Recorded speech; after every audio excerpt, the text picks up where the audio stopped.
بسم اللہ الرحمن الرحیم۔ السلام علیکم دوستو، امید آپ سب خیر و عافیت سے ہوں گے۔ عماد الدین زنگی پارٹ 2۔ موصل کے گرد و نواح میں چونکہ صلیبیوں کی چیرہ دستیاں اور ان کی کارروائیاں حد سے تجاوز کر چکی تھی اور مسلمانوں کو ایک ایسے مرد مجاہد کی ضرورت تھی جو اتحاد اور قیادت کے عناصر فراہم کر کے عالم اسلام کا مؤثر طور پر دفاع کر سکے، خوش قسمتی سے مسلمانوں کو ایسا مرد مجاہد عماد الدین زنگی کی ذات میں مل گیا اور انہوں نے اسے خدا کی رحمت اور احسان سمجھا۔ عماد الدین زنگی نے سب سے پہلے تو موصل کے نظم و ضبط کو درست کرنے کی طرف توجہ دی۔ اس کے بعد یہ چند مسلمان امیروں کی طرف متوجہ ہوا جو اپنے اپنے علاقے میں ایک دوسرے سے نا اتفاقی کی باتیں کر رہے تھے، جن کی نا اتفاقی کا فائدہ اٹھا کر صلیبیوں نے طوفان بدتمیزی مچا رکھا تھا۔ سب سے پہلے اس نے چند ماہ اپنے لشکر کو منظم کرنے میں صرف کیے۔ اس کے بعد اس نے اپنے عہدیداروں میں تبدیلی کی، پرانے عہدیدار ہٹا کر نئے مخلص اور جان نثار عہدیدار مقرر کیے۔ امیر حاجب یعنی سب سے اہم عہدہ اس نے ایک شخص صلاح الدین محمد کو دیا، موصل کے قلعے کا قلعے دار ایک شخص نصر الدین کو مقرر کیا، قاضی القضاء ایک معزز عالم دین بہاؤالدین ابو الحسن کو مقرر کیا۔ اس طرح اس نے مختلف عہدوں میں تبدیلیاں کر کے موصل کے پرانے اور کمزور امیروں کو ہٹا کر ان عہدوں پر نئے اور مخلص اشخاص کو مقرر کر دیا۔ کہتے ہیں کہ عماد الدین زنگی کی ذات میں اللہ تعالیٰ نے جس قدر غیرت دینی اور شجاعت ودیت کی تھی وہ بہت کم اسلام کے فرزندوں کے حصے میں آئی تھی۔ اس کے جوش ایمانی کا یہ عالم تھا کہ وہ اپنے لشکریوں کو لڑاتے لڑاتے اپنے ساتھیوں کو پیچھے چھوڑ کر تنہا دشمن کی صفوں میں جا گھستا تھا اور اپنی شمشیر سے اکیلا ہی انہیں کاٹ کر رکھ دیتا تھا۔ اس کی بے مثال شجاعت اور بے خوفی نے دشمن کے لیے اسے ہوا بنا دیا تھا اور اس کا نام سن کر صلیبیوں پر لرزہ طاری ہو جاتا تھا۔ اس کے دل میں اسلام پر مر مٹنے کی سچی تڑپ تھی۔ اسی تڑپ اور غیرت دینی نے اسے انتہائی برے حالات میں بھی صلیبیوں کی عظیم الشان طاقت سے ٹکرانے کے لیے سینہ سپر کر دیا تھا۔ وہ چاہتا تو موصل کا حاکم بننے کے بعد دوسرے مسلمان امرا کی طرح اپنے علاقے پر مزے سے حکومت کر سکتا تھا، لیکن اس کی غیرت نے گوارا نہ کیا کہ اس کی سرحدوں کے آس پاس مسلمان تکلیفوں، مصائب اور آلام کی چکی میں پستے رہیں اور وہ ان سے بے نیاز ہو کر حکومت کے مزے لوٹے۔ اس نے اپنی زندگی کو مسلمانوں کی حفاظت اور اسلام کی سربلندی کے لیے وقف کر دیا تھا اور محض اللہ کے بھروسے پر اس نے محیب اور طاغوتی قوتوں سے ٹکرانے کا عزم کیا تھا۔ فی الحقیقت عماد الدین زنگی کو میدان جنگ سے عشق تھا۔ کہتے ہیں وہ اکثر کہا کرتا تھا کہ میں ریشمی نرم بستر سے، گھوڑے کی پشت اور دلکش راگ سے، جنگ کے شور کو اور زہرہ حسینوں کی میٹھی آوازوں سے ہتھیاروں کی جھنکار کو زیادہ پسند کرتا ہوں۔ بہرحال موصل کا والی بننے کے بعد عماد الدین زنگی نے دشمن سے ٹکرانے کے لیے اپنی تیاری کو بڑی تیزی سے تکمیل تک پہنچانے کا کام شروع کر دیا تھا۔ لوگ بھاگ بھاگ کر اس کا ساتھ دے رہے تھے، اس لیے کہ وہ جانتے تھے کہ یہی وہ مرد مجاہد ہے جو صلیبیوں سے ٹکرا سکتا ہے۔ اس کے علاوہ اس کی شخصیت بھی بڑی بارعب تھی۔ کہتے ہیں عماد الدین زنگی نہایت خوبصورت اور پاکیزہ شخصیت کا مالک تھا۔ اس کا رنگ گندمی مائل تھا اور آنکھیں بڑی بڑی پراسرار تھی، قد لمبا اور بدن پر گوشت تھا۔ کہتے ہیں اس کے روب و دبدبے کا یہ عالم تھا کہ کوئی شخص اس کے سامنے بلند آواز سے گفتگو کرنے کی ہمت اور جرت نہ کرتا تھا اور نہ کسی کو اس سے آنکھیں ملانے کی ہمت ہوتی تھی۔ اس کا نام ہی سن کر بڑے بڑے سرکش بدکار امرا کی روح فنا ہو جاتی تھی۔ ایک دفعہ ایک پہرے دار اپنے پہرے سے غافل ہو کر سو گیا۔ عماد الدین اس وقت بذات خود گشت پر نکلا ہوا تھا، چنانچہ وہ اس پہرے دار کے سرہانے جا کر کھڑا ہو گیا۔ جب پہرے دار کی آنکھ کھلی اور عماد الدین زنگی کو اپنے قریب کھڑا دیکھا تو بے ہوش ہو گیا۔ لوگوں نے جب اسے ہوش میں لانے کی تدبیریں شروع کی تو انہوں نے دیکھا کہ وہ فوت ہو چکا تھا۔ سلطان عماد الدین زنگی کو 512 ہجری میں سلطان محمود نے موصل کا حاکم مقرر کیا تھا اور اس سے صرف ایک سال پہلے اس کے ہاں اس کا بیٹا پیدا ہوا جس کا نام اس نے نور الدین زنگی رکھا، جو اس کے بعد سلطان نور الدین زنگی کے نام سے مشہور ہوا۔ اس بیٹے کی ولادت عماد الدین زنگی کے لیے خوش نصیبی کا باعث بنی، اس لیے کہ اس کی ولادت کے بعد وہ موصل کا حاکم مقرر کر دیا گیا۔ اس کا بیٹا نور الدین زنگی والی موصل کے فرزند ناصر الدین کی بیٹی کے بطن سے پیدا ہوا تھا۔ سلطان عماد الدین زنگی کے دل میں ایک تڑپ کی خواہش تھی کہ ماضی میں یورپ کے صلیبیوں نے مسلمانوں کے جو علاقے زبردستی ہتھیا لیے تھے انہیں واپس لینے کا عمل شروع کرے۔ صلیبیوں کے خلاف حرکت میں آنے سے پہلے سلطان عماد الدین زنگی نے اپنے ڈاک اور جاسوسی کے محکمے کی طرف توجہ دی۔ ان دونوں کو انہی خطوط پر مستحکم کیا جو اس سے پہلے مسلمان حکمران کیا کرتے تھے۔ دراصل ایک مہذب حکومت میں ڈاک کا انتظام سرکاری اور عوامی نقطہ نگاہ سے بڑی اہمیت رکھتا تھا۔ مسلمانوں نے تہذیب و تمدن کی ترقی اور انسانی ضروریات کی تکمیل کے لیے جو عظیم کارنامے سر انجام دیے، ان میں محکمہ ڈاک کا قیام اور انتظام بھی شامل ہے۔ ظہور اسلام سے قبل دنیا میں کئی ایسی حکومتیں قائم ہوئی جن کو اپنی تہذیب اور تمدن پر بڑا ناز تھا، لیکن ان میں سے کسی کو یہ توفیق نہ ہوئی کہ ڈاک کا باقاعدہ نظام قائم کرتی۔ تاریخ انسانی میں یہ شرف صرف مسلمانوں کو حاصل ہوا کہ انہوں نے باقاعدہ محکمہ ڈاک قائم کیا۔ مسلمانوں کی یہ خدمت فی الواقع تہذیب انسانی پر ایک بہت بڑا احسان ہے، جس کے بارے گرا سے وہ کبھی سبکدوش نہیں ہو سکتی۔ مسلمان حکمرانوں میں سب سے پہلے خلیفہ دوم حضرت عمر فاروق رضی اللہ تعالیٰ عنہ کے دل میں محکمہ ڈاک کے قیام کا خیال پیدا ہوا، لیکن ان کا محکمہ ڈاک صرف سرکاری خطوط کی ترسیل تک محدود تھا۔ اس مقصد کے لیے انہوں نے باقاعدہ طریقہ کار متعین کیا اور ملک کے طول و عرض میں سینکڑوں خبر رساں مقرر کیے جو تیز رفتار قاصدوں کے ذریعے ان کو ہر قسم کی خبریں بھیجتے رہتے تھے۔ یہ قاصد بالعموم اونٹوں اور گھوڑوں پر سفر کرتے تھے اور ناگزیر ضرورت کے سوا راستے میں کسی جگہ قیام نہ کرتے تھے۔ اس طرح حضرت عمر فاروق رضی اللہ تعالیٰ عنہ کو مدینہ میں بیٹھے ہی بیٹھے دور دراز مقامات کے پورے حالات انتہائی اطمینان کے ساتھ معلوم ہو جاتے تھے۔ حضرت عثمان رضی اللہ تعالیٰ عنہ اور حضرت علی رضی اللہ تعالیٰ عنہ کے عہد خلافت میں بھی اسی طریقے پر عمل ہوتا رہا۔ اس کے بعد معاویہ رضی اللہ تعالیٰ عنہ کا دور حکومت آیا۔ انہوں نے ڈاک کے 2 شعبے قائم کیے اور اس محکمے کو اپنے عروج پر پہنچا دیا۔ جو 2 محکمے انہوں نے قائم کیے ان میں ایک تو واقع نگاروں پر مشتمل تھا جو عمال حکومت کی کارروائیوں اور عام ملکی حالات سے مرکزی حکومت کو مطلع کرتے تھے، اور دوسرا شعبہ صرف عام لوگوں کی خبریں اور ڈاک سے متعلق تھا۔ اس محکمے کے کارکن یہ کام کرتے تھے کہ لوگوں کے خطوط اور چیزیں لا کر ایک مخصوص جگہ پہلے جمع کرتے تھے اور پھر ان کو باقاعدگی کے ساتھ جن کی یہ چیزیں ہوتی تھی ان تک پہنچاتے تھے۔ ان لوگوں پر کئی معتمد مقرر تھے جو ان کی خفیہ نگرانی کرتے تھے تاکہ کوئی خط یا دوسری چیز ضائع نہ ہونے پائے۔ امیر معاویہ رضی اللہ تعالیٰ عنہ کے خلیفہ ولید بن عبد الملک نے اسی محکمے کو اور زیادہ ترقی دی۔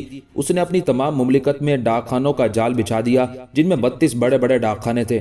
ہر شہر میں جس دن ڈاک آتی تھی منادی کرا دی جاتی تھی کہ لوگ اپنی ڈاک وصول کرنے کے لیے فلاں جگہ یعنی بڑے ڈاک خانے میں جمع ہو جائیں۔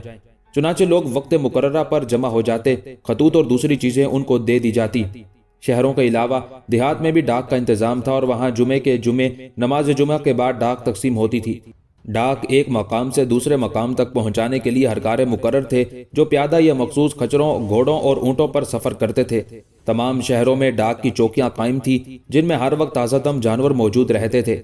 خلیفہ عبد الملک کے بعد جب بنو عباس کا دور آیا تو انہوں نے بھی ڈاک اور خبر رسانی کے اس محکمے کو ترقی دی اور ایسے انتظامات کیے کہ اس محکمے کو انہوں نے عروج پر پہنچا دیا۔ مشہور سیاح ابن بطوطہ کے بیان کے مطابق عباسیوں کے دور میں صرف محکمہ ڈاک پر ہر سال 1,59,100 دینار خرچ کیے جاتے تھے۔ ایک اور مورخ جرجی زیدان لکھتا ہے کہ مسلمانوں کے اس دور میں ڈاک کے 93 دستے مقرر تھے۔ ڈاک کی ترسیل اور تقسیم پیادہ ہرکاروں اور گھڑ سواروں کے ذریعے ہوتی تھی۔ کچروں کو بھی اس مقصد کے لیے استعمال کیا جاتا تھا۔ اگر کسی شہر میں محاصرے اور جنگ کی حالت ہوتی تو تیروں کے ذریعے خبریں پہنچائی جاتی تھی۔ راستے میں کئی جگہ جانور بدلے جاتے اور ان کے لیے الگ الگ منزلیں مقرر تھی۔ یہ جانور نہایت تیز رفتار ہوتے۔ ڈاک کے ہرکاروں کا انتخاب کرتے وقت اس بات کا خیال رکھا جاتا تھا کہ وہ سخت محنت و مشقت کے عادی ہوں، نہایت تیزی سے چل سکتے ہوں اور شریر بدن کے ہوں۔ یہ لوگ دن رات میں تقریباً 60 میل تک کا سفر کر لیتے تھے۔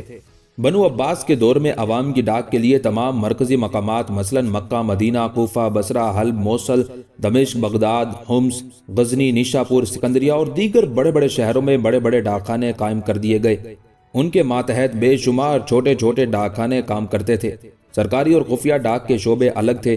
محکمہ ڈاک کا نام انہوں نے دیوان البرید رکھا تھا۔ اس کے افسر اعلیٰ کو صاحب البرید کہتے تھے۔ یہی محکمہ اپنی مملکت کے لیے جاسوسی اور خبر نویسی کا کام بھی انجام دیا کرتا تھا۔ جب سلجوکیوں کا دور آیا تو ان کے نامور سلطانوں الپ ارسلان سلجوکی اور سلطان ملک شاہ سلجوکی نے بھی محکمہ ڈاک پر خاص توجہ دی اور اس کے اعلیٰ معیار اور کارکردگی کو برقرار رکھا۔ ان کے بعد آنے والے مسلم حکمران بھی ڈاک کو ہمیشہ خاص اہمیت دیتے رہے۔ غرض مسلمانوں نے محکمہ ڈاک کے قیام اور انتظام کے جو اصول اور ضوابط بنائے وہ آج بھی دنیا کی ترقی یافتہ قوموں کے لیے سنگ میل کی حیثیت رکھتے ہیں۔ بہرحال سلطان عماد الدین زنگی نے اپنے ڈاک اور جاسوسی کے محکمے کو اچھی طرح استوار اور منظم کرنے کے بعد اپنے کام کی ابتدا کی۔ سب سے پہلے صلیبیوں پر ضرب لگانے کے لیے اس نے 2 شہروں کا انتخاب کیا، ایک اسارب اور دوسرا حارم۔ اسارب کا شہر اور قلعہ حلب شہر سے 4 میل کے فاصلے پر انطاکیہ کی طرف جانے والی شاہراہ پر واقع تھا۔ یہ قلعہ صلیبیوں کا ایک بہت بڑا گڑھ تھا۔ حلب اور اس کے نواحی علاقوں کے مسلمان اصارب پر صلیبیوں کے قبضے کی وجہ سے سخت بے چارگی کی حالت میں تھے۔ ایک مسلمان مورخ نام جس کا ابن اسیر ہے، اس کا بیان ہے کہ اصارب پر عیسائیوں کے تسلط نے مسلمانوں کا گلا پکڑ رکھا تھا۔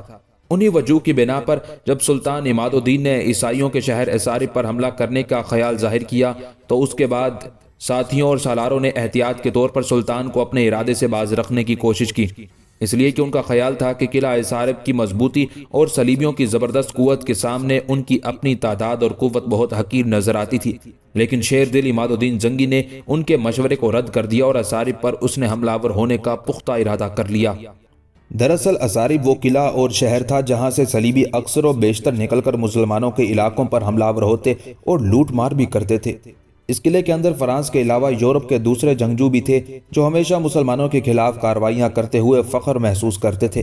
لہٰذا قلعہ اصارب ایک طرح سے مسلمانوں کے لیے خطرے کا باعث بنا ہوا تھا، اور اصارب کے قرب و جوار میں جو مسلمانوں کی آبادیاں تھیں وہ ہمیشہ اصارب کے عیسائیوں کی وجہ سے اذیت کا شکار رہتی تھی، چونکہ وہاں سے عیسائیوں کے مسلح دستے بار بار نکل کر مسلمانوں کے علاقوں پر حملہ آور ہو کر نہ صرف انہیں نقصان پہنچاتے بلکہ ان کے گھروں کو لوٹتے اور مال و مویشی ہانک کر لے جاتے۔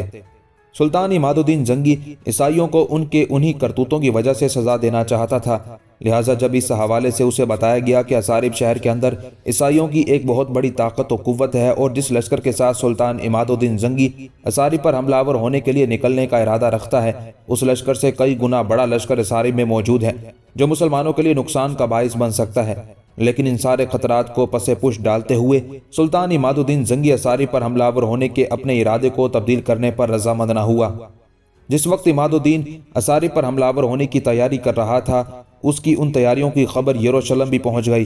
اس وقت یروشلم میں بالڈون نام کا ایک شخص بادشاہ تھا، اور یروشلم اس وقت عیسائیوں کے قبضے میں تھا، اس لیے کہ اس شہر کو سلطان عماد الدین زنگی کے بیٹے نور الدین زنگی کے بعد عالم اسلام کے فرزند سلطان صلاح الدین نے فتح کیا تھا۔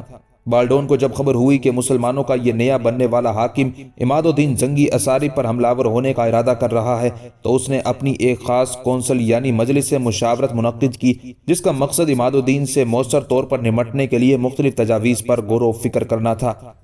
عیسائی بادشاہ بالڈون کے اکثر عمرہ نے عماد الدین زنگی کے حملے کو کوئی خاص اہمیت نہ دی۔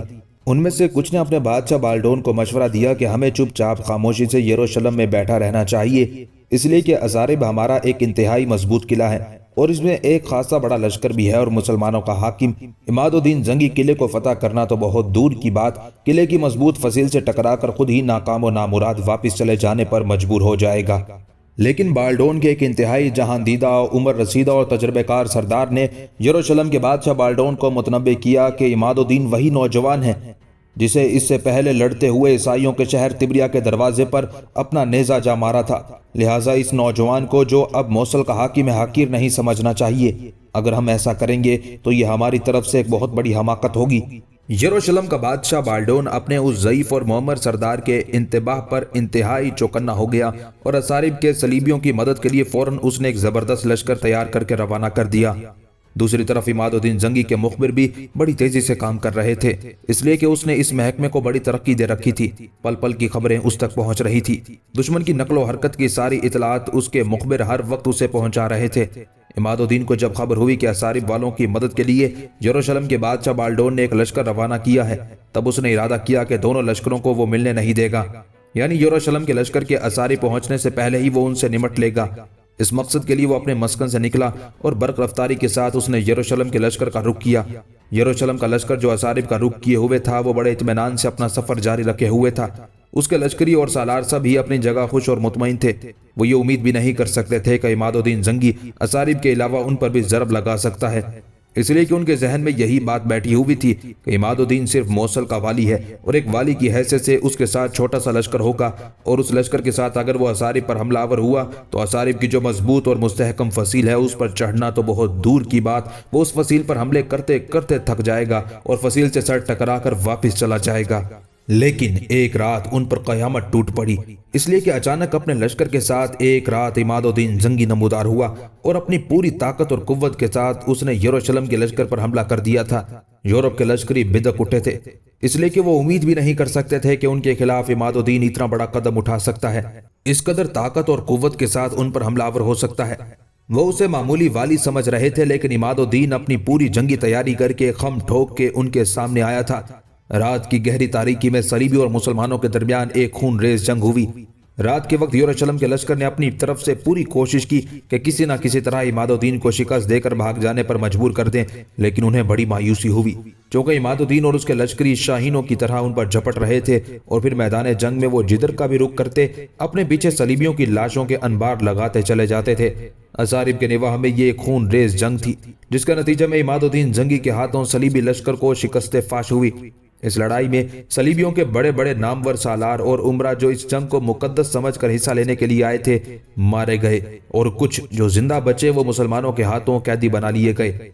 اس جنگ میں مرنے والے صلیبی سپاہیوں کی تعداد اس قدر زیادہ تھی کہ مشہور مسلمان مورخ علامہ ابن خلدون کے مطابق اس لڑائی کے بعد لگ بھگ 60-70 برس تک میدان جنگ میں مرنے والے صلیبیوں کی ہڈیوں کے ڈھانچے دکھائی دیتے رہے۔ یروشلم سے آنے والے لشکر کو بدترین شکست دینے کے بعد عماد الدین مڑا اور نصرانیوں کے قلعہ اصارب کا اس نے رخ کیا۔ یہ قلعہ کبھی مسلمانوں کا تھا، لیکن گزشتہ صلیبی جنگوں میں مسلمانوں کے ہاتھ سے نکل گیا تھا، اور عماد الدین نے اسے ہر صورت میں واپس لینے کا عزم کیا ہوا تھا۔ قلعے کے اندر مقامی نصرانیوں کے علاوہ یورپ کے بڑے بڑے ملکوں کے تیغزن موجود تھے۔ جب عماد الدین نے قلعے پر حملہ کیا تو شہر کی فصیل پر رہتے ہوئے انہوں نے مقابلہ کرنے کی ٹھانی، لیکن سلطان اس قدر جوش، اس قدر جذبے اور اس قدر غصے اور غضبناکی میں تھا کہ قلعے کے قریب آتے ہی عجیب مافوق الفطرت انداز میں اپنے لشکریوں کے ساتھ وہ قلعے کی فصیل پر چڑھنے میں کامیاب ہو گیا۔ قلعے کے اندر جس قدر نصرانی محافظ تھے ان پر اس تیزی سے حملہ آور ہوا کہ ان میں سے اکثریت کو اس نے کاٹ کر رکھ دیا۔ اس طرح قلعہ اصارب کو فتح کرتے ہوئے عماد الدین نے اس کی شہر پناہ پر اپنا پرچم لہرا دیا۔ قلعہ اصارب کو فتح کرنے کی وجہ سے نصرانی دنیا میں عماد الدین کی زبردست قوت و شجاعت کی دھاک بیٹھ گئی تھی۔ پہلے مقامی اور یورپ سے آنے والے صلیبی اکثر اوقات مسلمانوں کے سرحدی علاقوں پر حملہ آور ہوتے تھے۔ جو علاقے عماد الدین کے تحت تھے ان پر بھی گاہے بگاہے حملہ آور ہو کر لوٹ مار کا بازار گرم کرتے تھے، لیکن جب سلطان نے قلعہ اصارب فتح کر کے اسے اپنے تسلط میں لے لیا تب صلیبیوں کو ان علاقوں کی طرف نگاہ اٹھانے کی بھی جرت نہ ہوئی جو عماد الدین کے تحت تھے۔ جس وقت یہ قلعہ مسلمانوں کے تحت تھا تو اس کا نام اصارب تھا، لیکن صلیبیوں نے اس کا نام کریب رکھ دیا تھا۔ یہ حلب شہر سے تقریباً 9 میل اس صحرا پر واقع تھا جو حلب سے انطاکیہ شہر کی طرف جاتی تھی۔ اصارب لفظ سرب سے نکلا ہے جس کے معنی بکرے کی چربی ہے۔ کہتے ہیں آج کل یہ شہر کھنڈر پڑا ہوا ہے، مگر ان کھنڈروں کے قریب ہی ایک چھوٹی سی بستی ہے اور اس کا نام بھی اصارب ہی ہے۔ اصارب کو فتح کرنے کے بعد عماد الدین صلیبیوں کے دوسرے بڑے قلعے حارم کی طرف متوجہ ہوا۔ یہ قلعہ بھی صلیبیوں کا ایک مضبوط گڑھ تھا، اور یہاں جو صلیبیوں کا لشکر تھا وہ ارد گرد کی مسلمان آبادی کے لیے مستقل مصیبت کا باعث بنا ہوا تھا۔ اسے بنا پر عماد الدین زنگی نے اس قلعے کے صلیبیوں کو بھی ان کے جرائم کی وجہ سے سزا دینے کا تہیہ کر لیا تھا۔ اصارب کو فتح کرنے کے بعد اپنے لشکر کے ساتھ وہ بڑی تیزی کے ساتھ اس قلعے کی طرف بڑھا اور قلعے کا اس نے محاصرہ کر لیا۔ قلعے کے اندر جو لشکر تھا وہ تعداد میں عماد الدین کے لشکر سے بھی بڑا تھا۔ کچھ دن تک انہوں نے ڈٹ کر عماد الدین کا مقابلہ کیا، لیکن عماد الدین کے تیز اور جان لیوا حملوں نے انہیں تھکا مارا تھا۔ آخر ہار مانتے ہوئے انہوں نے سلطان عماد الدین سے صلح کی درخواست کی۔ سلطان نے اس شرط پر ان کی صلح کو قبول کیا کہ حارم شہر اور اس کے گرد و نواح کی زمینوں سے جس قدر آمدنی ہوتی ہے اس کا نصف حارم کے صلیبی عماد الدین کو خراج کے طور پر ادا کریں گے۔ حارم کے صلیبیوں نے عماد الدین کی شرط کو قبول کر لیا، اور اس طرح عماد الدین یہاں بھی فاتح رہا اور حارم کا محاصرہ اس نے شرط کے قبول ہونے پر اٹھا لیا۔ جہاں تک حارم شہر کا تعلق ہے تو کہتے ہیں کہ یہ انطاکیہ کے قریب ایک انتہائی سرسبز علاقہ تھا، اور یہاں ایک انتہائی مضبوط اور مستحکم قلعہ تھا۔ یہاں اس وقت درختوں اور پانی کی بہتات تھی، اس لیے اکثر وہاں وبائی امراض بھی پھوٹتے رہتے تھے۔ مشہور مورخ ابو الفضل لکھتا ہے کہ یہ حلب کے قریب ایک قلعہ ہے، اس میں کثرت سے درخت اور قریب ہی چشمے ہیں اور تھوڑے فاصلے سے ایک ندی گزرتی ہے۔ ایک دوسرا مورخ ابن سعید لکھتا ہے کہ اس قلعے میں عیسائیوں کے پاس بے شمار ساز و سامان تھا۔ وہاں کا انار بہت خاص ہوتا ہے جس کے پوست کے اوپر سے اندر تک کے دانے نظر آتے ہیں۔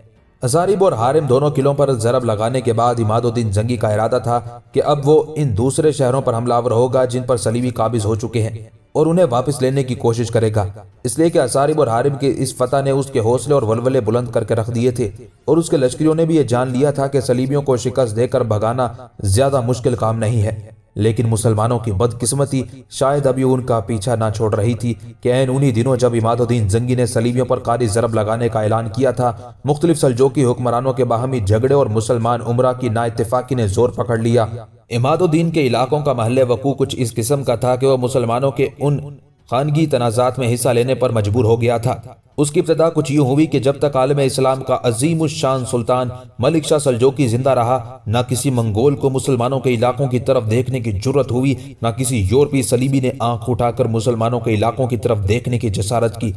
لیکن سلطان ملک شاہ سلجوقی کے بعد اس کی سلطنت اس کے مختلف بیٹوں اور بھائیوں میں تقسیم ہو کر رہ گئی، جو سب آپس میں ایک دوسرے کے ساتھ برسر پیکار ہو گئے، آپس میں لڑنے بھیڑنے لگے، آئے دن کوئی نہ کوئی دوسرے پر چڑھ دوڑتا۔ اس طرح مسلمانوں کے اندر دن بہ دن کمزوری کے آثار پیدا ہوتے چلے گئے۔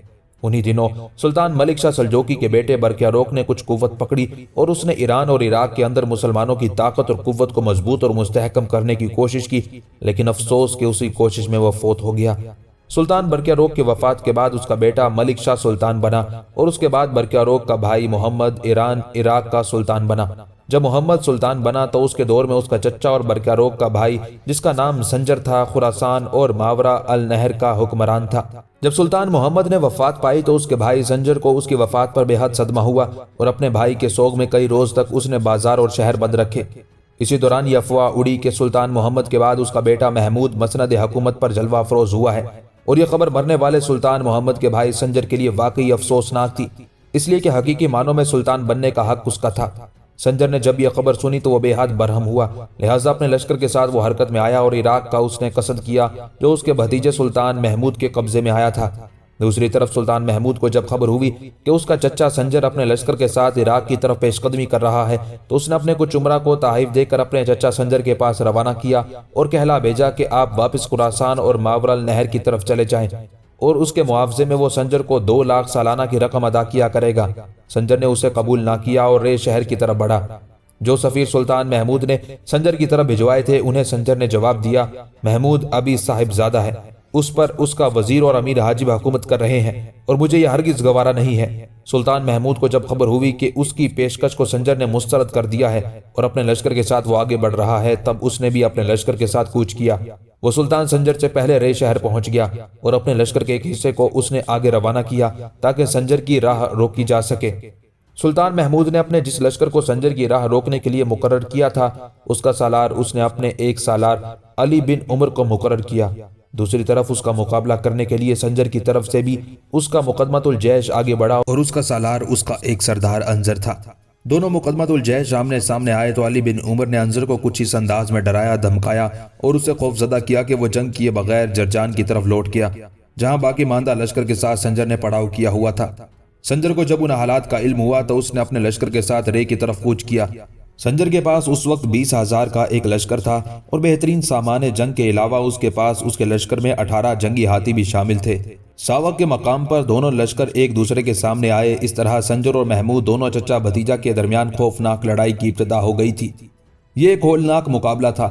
عین اس وقت کے جنگ خوب گرم تھی۔ سنجر کے لشکر کا ایک حصہ پسپا ہوا۔ سلطان محمود نے یہ سمجھا کہ اس نے اپنے چچا سنجر کو شکست دے دی ہے، لہٰذا ایک دم آگے بڑھا، لیکن یہ اس کی حماقت تھی۔ اس نے یہ نہیں دیکھا تھا کہ سنجر اپنے جنگی ہاتھی اور لشکر کے ایک حصے کے ساتھ بالکل لوہے کی دیوار کی طرح میدان جنگ میں ڈٹا ہوا تھا۔ جو ہی سلطان محمود آگے بڑھا، سنجر کی جو لشکری بھاگے تھے وہ فوراً پلٹے اور اس کی پشت کی طرف سے اس انداز اور اس خوفناکی میں حملہ کیا کہ سلطان محمود کو بدترین شکست ہوئی۔ یہ سنجر کی ایک جنگی چال تھی جس میں وہ کامیاب رہا۔ شکست اٹھا کر سلطان محمود بھاگ کھڑا ہوا۔ اس کے چچا سنجر نے اس کے بڑے بڑے سالاروں اور سرداروں کو گرفتار کر لیا۔ اس کے بعد سنجر نے رے شہر میں قیام کرنے کے بعد ہمدان کی طرف کوچ کیا۔ سنجر کی اس فتح کی خبر جب بغداد پہنچی اور عباسی خلیفہ مسترشد کو جب معلوم ہوا کہ سنجر نے اپنے بھتیجے سلطان محمود کو شکست دے دی ہے تو وہاں بھی ایک تبدیلی رونما ہوئی، اس لیے کہ اس سے پہلے بغداد میں سلطان محمود کے نام کا خطبہ پڑھا جاتا تھا۔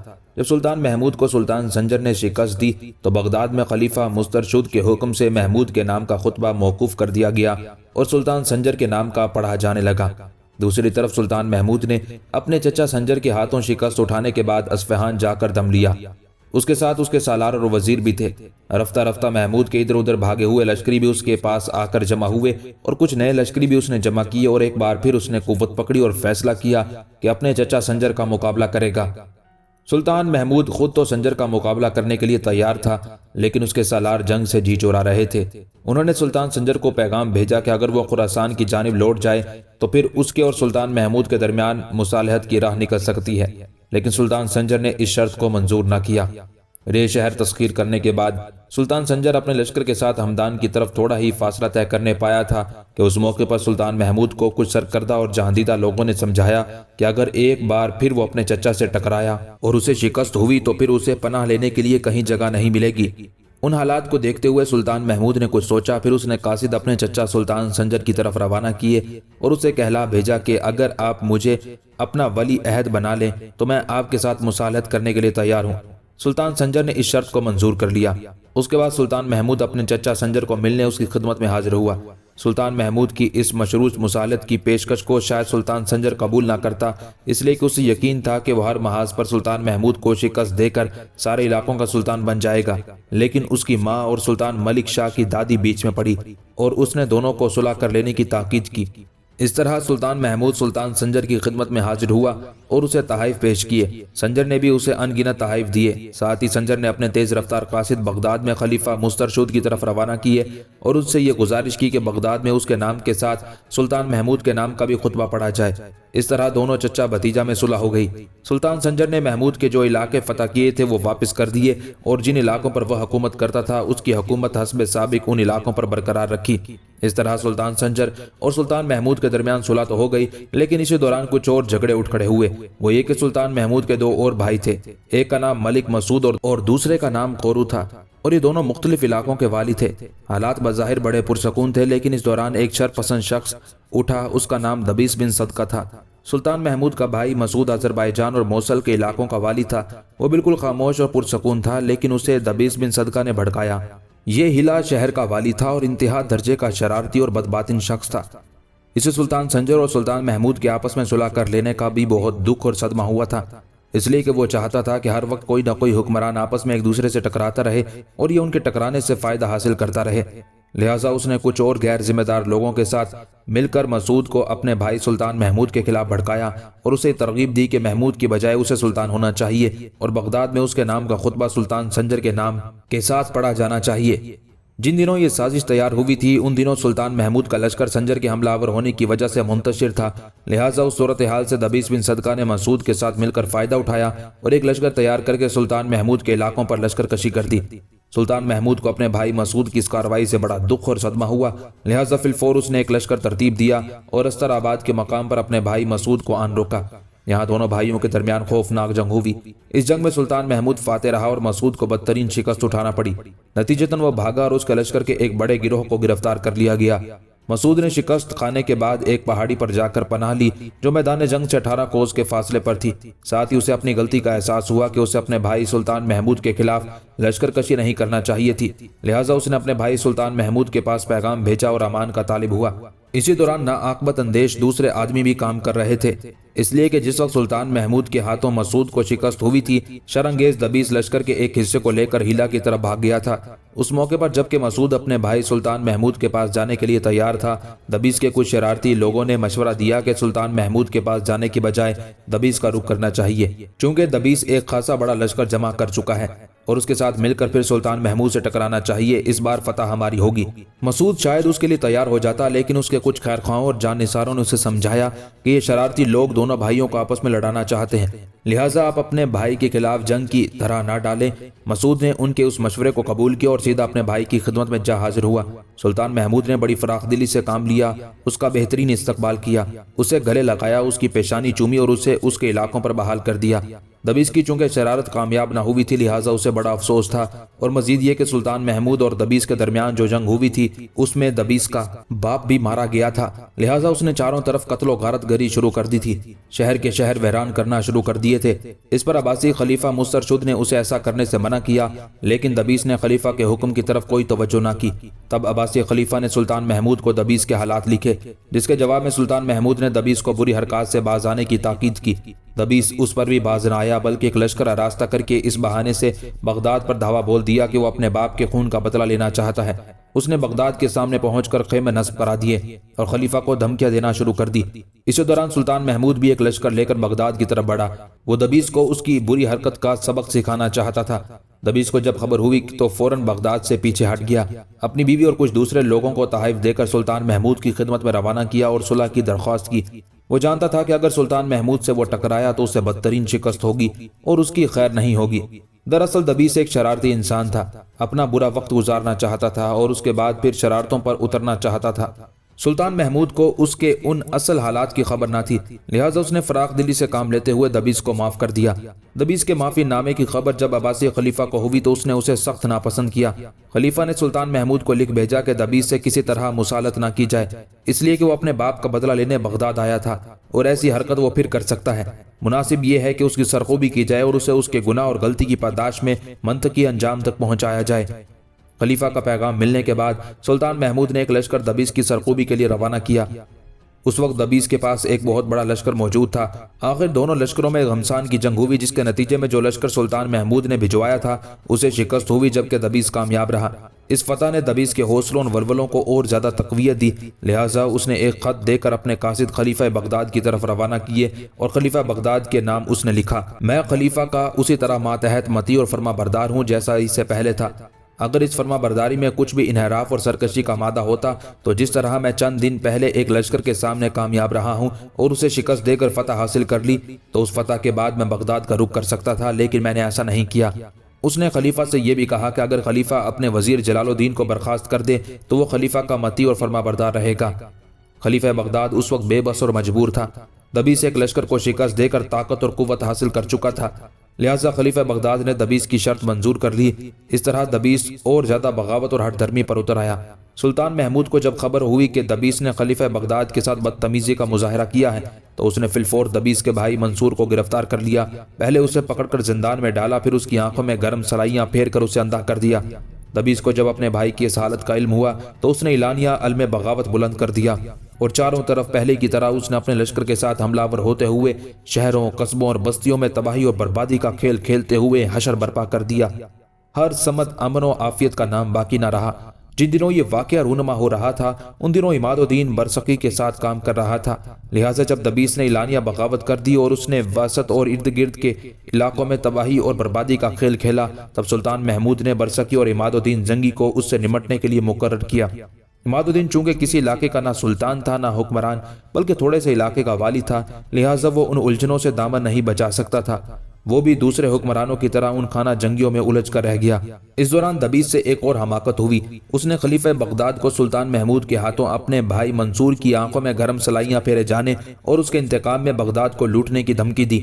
اس پر خلیفہ بغداد سخت برہم ہوا اور اس نے ایک لشکر برسقی کی مدد کے لیے بھیجا اور تاکید کی کہ ہر صورت میں دبیس کو زیر کیا جائے۔ اس کے بعد خلیفہ بغداد نے اپنا ارادہ تبدیل کر دیا۔ اس نے خود بھی جنگ میں حصہ لینے کا ارادہ کر لیا۔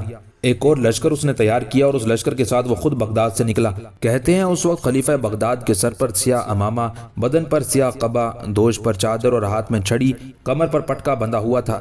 اس حالت میں وہ بغداد سے نکلا۔ بڑے بڑے شیوخ، بڑے بڑے سالار اس کے ساتھ تھے۔ بغداد سے نکل کر خلیفہ بغداد نے حدیثہ کے مقام پر قیام کیا۔ یہاں کچھ لوگ اس کی خدمت میں حاضر ہوئے جن سے خلیفہ نے دبیس کے خلاف بیعت لی۔ ادھر دبیس بھی جنگ کے لیے تیار تھا۔ برسقی خلیفہ بغداد سے عاملہ تھا۔ اس طرح دونوں لشکر متحد ہو گئے تھے اور آگے بڑھتے ہوئے دبیس کے لشکر کے سامنے گئے۔ اس وقت دبیس کے لشکر کے آگے عورتیں اور ہجڑے گا بجا رہے تھے اور خلیفہ بغداد عماد الدین اور برسقی کے لشکر میں حفاظ اور قاری قرآن مجید کی تلاوت کر رہے تھے۔ آخر دونوں لشکروں کے درمیان جنگ کی ابتدا ہوئی۔ خلیفہ بغداد نے پہلے ہی ایک لشکر گھات میں بٹھا دیا تھا۔ جب دونوں لشکروں کے درمیان جنگ اپنے عروج پر پہنچی تب خلیفہ بغداد کے حکم سے لشکر کا وہ حصہ جو گھات میں بیٹھا ہوا تھا تکبیریں بلند کرتا ہوا نکلا اور دبیس کے لشکر کے ایک پہلو پر حملہ کر دیا۔ دبیس کا لشکر اس نئے حملے کی تاب نہ لا سکا، نتیجتاً شکست ہوئی اور دبیسی لشکر بھاگ کھڑا ہوا۔ عماد الدین برسقی اور خلیفہ بغداد کے لشکروں نے دبیس کے لشکر کا تعاقب کیا۔ دبیس کا شکست کھانے کے بعد ارادہ تھا کہ وہ واسط کی طرف بھاگے گا، اس لیے کہ واسط شہر اور اس کی گرد و نواح کا علاقہ اس کی جاگیر تھی، لیکن جب اسے خبر ہوئی کہ وہاں پہلے ہی اس کا مقابلہ کرنے کے لیے عماد الدین زنگی کو بھیج دیا گیا ہے اور عماد الدین زنگی وہاں ایک لشکر کے ساتھ اس کا مقابلہ کرنے کے لیے بالکل مستعد اور تیار ہے، تب دبیس نے واسط کی طرف جانے کا ارادہ ترک کر دیا، اس لیے کہ وہ عماد الدین زنگی کی دلیری اور شجاعت جانتا تھا اور اسے خبر تھی کہ اگر وہ عماد الدین سے ٹکرایا تو اسے شکست اٹھانا پڑے گی۔ لہٰذا واسط کا رخ کرنے کی بجائے دبیس نے عربوں کے ایک گروہ کے پاس جا کر دم لیا اور ان لوگوں سے امداد کا خواستگار ہوا۔ عربوں کے ان قبائل نے خلیفہ بغداد کی ناراضگی اور سلطان محمود کی برہمی کو پیش نظر رکھتے ہوئے دبیس کی مدد کرنے سے انکار کر دیا۔ وہاں سے جواب ملنے کے بعد دبیس نے بحرین کا رخ کیا اور وہاں جا کر اس نے قیام کر لیا۔